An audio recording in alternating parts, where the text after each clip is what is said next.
Hubungan gelap suami dan pembantuku. Bab 88. Kepanikan Herlangga. Suasana dalam gedung tampak hening.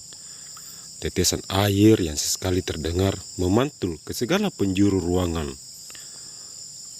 "Pak, Tuan Reno dan temannya ingin bertemu dengan Anda." Pria yang berdiri menatap ke arah mesin-mesin pencetak kain segera berbalik. "Reno, untuk apa kamu kemari? Jangan bilang kalau kamu datang kemari untuk menyelamatkan pabrik ini." "Memang itu tujuanku kemari. Sebenarnya aku sama sekali tidak tertarik mengurus urusan orang, apalagi menjadi pahlawan kesiangan. Tapi dikarenakan Patur telah mengusik rencanaku, maka mau tidak mau aku harus melakukannya. Ingat, aku melakukan ini semua bukan karenamu, tapi karena seseorang." Balas dingin Pak Reno. "Aku tidak berharap menyusahkan orang lain. Bila memang pabrik ini harus ditutup, aku ikhlas. Aku akan memindahkan kembali peralatan pabrik ini ke kota sebelumnya. Di sana gangguan sama sekali tidak ada. Tidak seperti di kota ini. Harus ini dan harus bayar itu." Katanya pengusaha andal, tapi baru diterpa masalah sedikit saja, nyalimu sudah menciut. Orang sepertimu ini harusnya tidak memegang pulpen, tapi alat dapur. Pak Reno tersenyum miris memandang Erlangga. "Ada benarnya ucapanmu. Mungkin sekarang aku harus pensiun dan digantikan jiwa muda sepertimu. Di sini bukan mudanya yang diperlukan, tapi keberanian menghadapi masalah. Kemanapun kamu membuka usaha, kalau digertak sedikit saja, kamu sudah takut. Maka jangan harap usahamu akan berkembang. Kamu hanya membuang-buang uangmu saja dan waktumu. Akan banyak orang yang akan memerasmu dengan berbagai cara. Paham?" "Terus, aku harus apa?" "Maju dan hadapi. Mas sepatu terlalu banyak. Mana sanggup aku menghadapi seorang diri."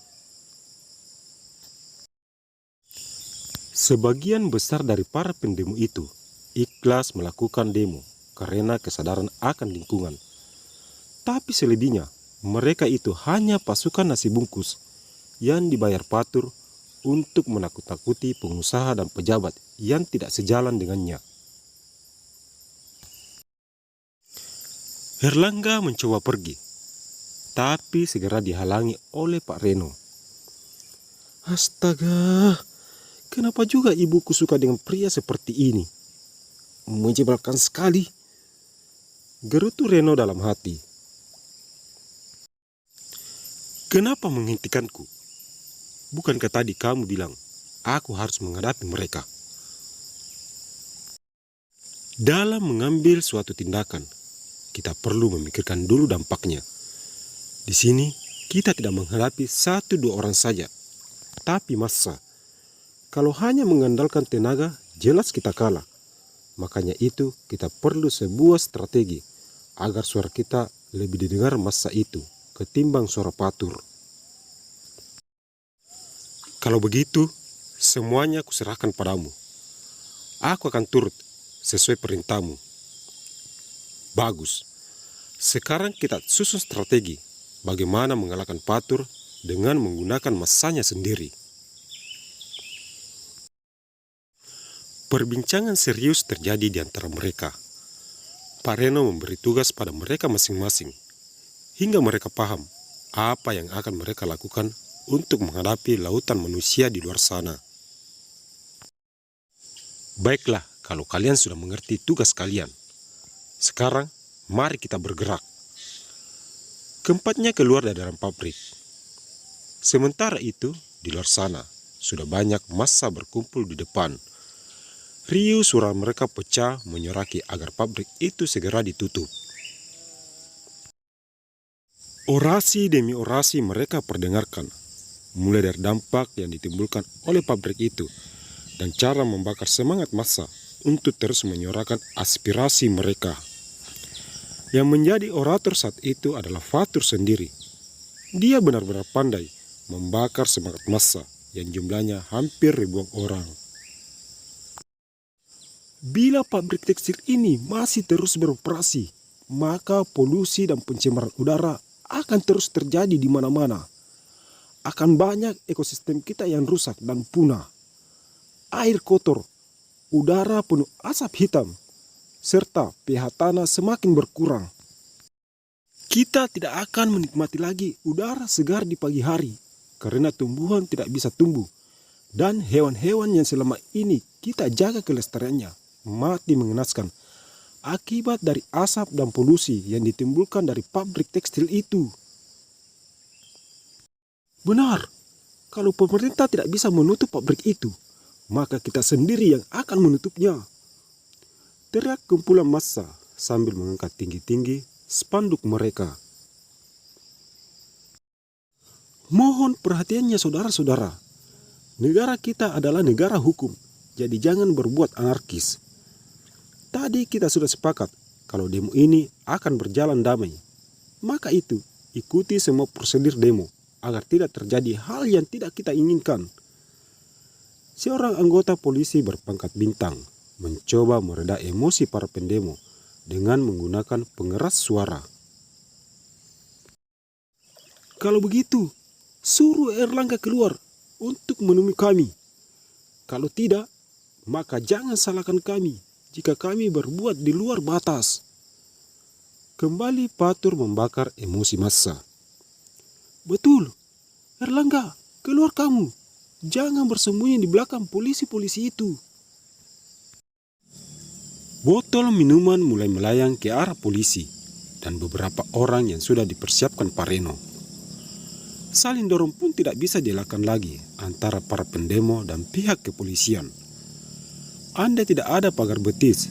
Mungkin para pendemo itu sudah masuk ke dalam pabrik dan memporak-porandakan isinya. Maaf Jenderal, bila seperti ini terus, kita pasti kalah. Jumlah mereka lebih banyak dari personil kita. Bantuan dari Pareno dan beberapa satpam pun tidak berpengaruh besar menghalau para pendemo-pendemo itu.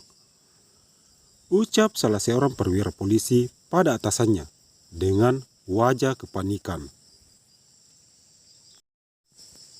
Jalan satu-satunya, biarkan Pak Erlangga keluar untuk menemui mereka.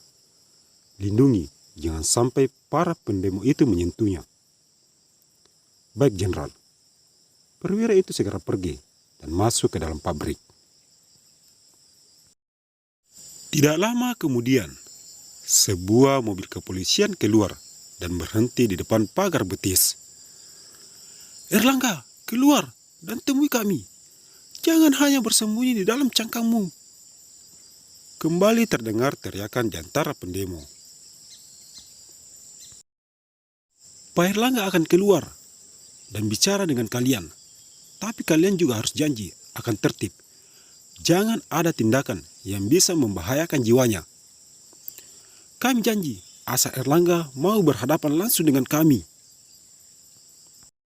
Setelah mendapat kesepakatan, sunroof mobil polisi itu terbuka dan keluar Erlangga hanya sebatas dada sambil mengangkat pengeras suara. Suara riuh kembali terdengar. Cacian demi cacian dilontarkan para pendemo itu padanya. Dasar perusak lingkungan, kamu tidak pantas hidup berdampingan dengan kami. Ada baiknya kamu pergi dari sini dan bawa semua peralatanmu keluar dari kota ini. Sekarang kamu rasakan akibatnya Erlangga. Diusir dari sini, bak seorang penjahat. Senyum mengembang terpancar di wajah Fatur. Pertama-tama, saya ucapkan banyak terima kasih karena saudara-saudara masih menjaga ketertiban sesuai prosedur demo. Mungkin selama ini kalian menganggap kalau pabrik tekstil yang saya dirikan ini mencemari lingkungan. Itu sama sekali tidak benar. Pabrik ini sudah lulus uji coba dari berbagai elemen dan sudah memiliki sertifikat dari Departemen Lingkungan Hidup. Sebuah pabrik tidak akan dibangun begitu saja sebelum mendapatkan persetujuan dari berbagai pihak, dan itu sudah kami dapatkan. Limbah pabrik yang selama ini kalian takutkan, kami tidak buang begitu saja, tapi kami suling kembali hingga limbah itu bisa digunakan lagi sebagaimana mestinya. Sedangkan asap yang ditimbulkan dari pabrik ini, kami saring beberapa kali sebelum kami lepas ke udara. Sudah dipastikan bersih dan aman bagi manusia dan lingkungan sekitarnya. Mendengar para pendemo itu diam, raut wajah Patur seketika berubah.